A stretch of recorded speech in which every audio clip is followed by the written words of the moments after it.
Hello everyone, you're watching Newegg TV. I'm Jennifer, and I'm going to be giving you an overview and just the briefest of briefest looks at the software for the Corsair Vengeance K70 mechanical gaming keyboard. Here's a look at everything that comes in the box. Of course, you get the keyboard itself, a detachable wrist rest, which comes detached, and you attach it to the clips here on the bottom. You also get this small explanation of the keyboard. The real manual is 142 pages and is downloadable from Corsair's website, and I will show you where to go get that. Also, you get a warranty guide. Alright, so let's get into the overview on the physical keyboard itself. First up, you get 6 feet of super sturdy, durable, attached braided cable that ends in 2 USB 2.0 connectors. Now, you need 2 because this baby needs power.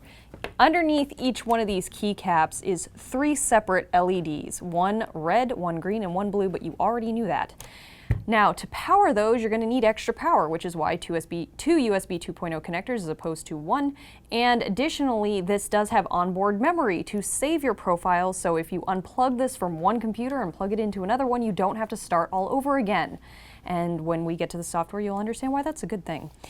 At any rate, underneath the keycaps, we have Cherry MX red switches and the fancy RGB LEDs. I'm going to snap that baby back on. This is a full QWERTY keyboard, everything in its usual place. You've got 2 Windows keys, one on either side of the space bar. Now, in the software, these come default locked, but if you would like to unlock them, you can definitely set that. And as a matter of fact, you will be able to map these keys to say and do pretty much whatever you want.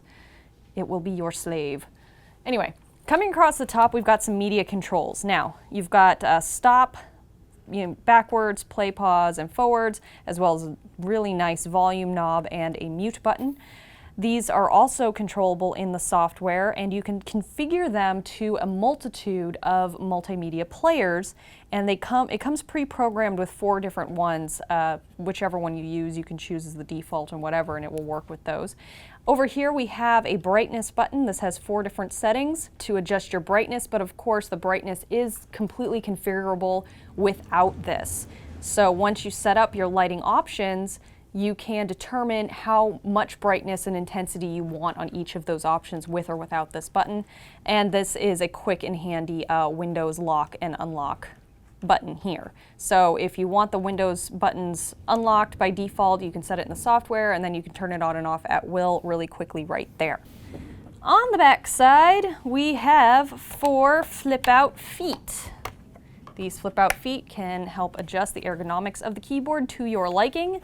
Additionally, there are 4 rubberized pads so that if you aren't using the feet, it will have good contact with your desk. Here, these 2 spaces are where your wrist rest can clip on. And now turning it to the back side, we have a couple things. First up, we've got a BIOS switch with a few different settings, and then this little pinhole here. Now, if you are familiar with the standard K70 keyboard, what you're used to seeing right here is a USB pass-through. Instead, because there's so much onboard memory and other things that need to power this keyboard, they've just included a little firmware reset point right here, so you can stick a paper clip or something like that in there if you need to reset the keyboard. Okay, let's dig into the software. So to get you started with the RGB K70, I'm going to show you where you need to go to install the software. So here I'm just going to bring up Google. Here we go. So it'll bring up the website here. Go over to the Downloads tab, and you'll see the Utility Engine download and the Manual download. You're going to want to grab both of those. So I'm going to put this here on my desktop, make it a little easier to find. Save, yes, and download the manual as well. We want to save that. Go ahead and put it in my documents. Save. I did a practice on this earlier, so you might notice duplicate files, but at any rate, here we go. So we want to open, run this installer. English, yes please. All right, so let's start it up so you can get a little bit familiar with it. So there you go. The first tab that's going to open up is your settings tab, and this will give you some general simple settings that you can adjust I don't know why it keeps switching over to profiles without me telling it to, but there you go. So you can set up which media players that you would like the media key functions to work with, and also you have support if you need some help, and also some basics about the device. Now, under the lighting tab, I've already done some pre-programming here because I was playing with the keyboard a little bit earlier, but I want to let you know that we are doing a tutorial on this keyboard to go through the software extensively. I just wanted to show you where to get it from and get a little bit of a feel for what it looks like. But if that video is not up already, it will be shortly, so please stay tuned to Newegg TV, where you can get a very comprehensive look at how to set up macros, assignments and lighting, everything you need to know about this keyboard.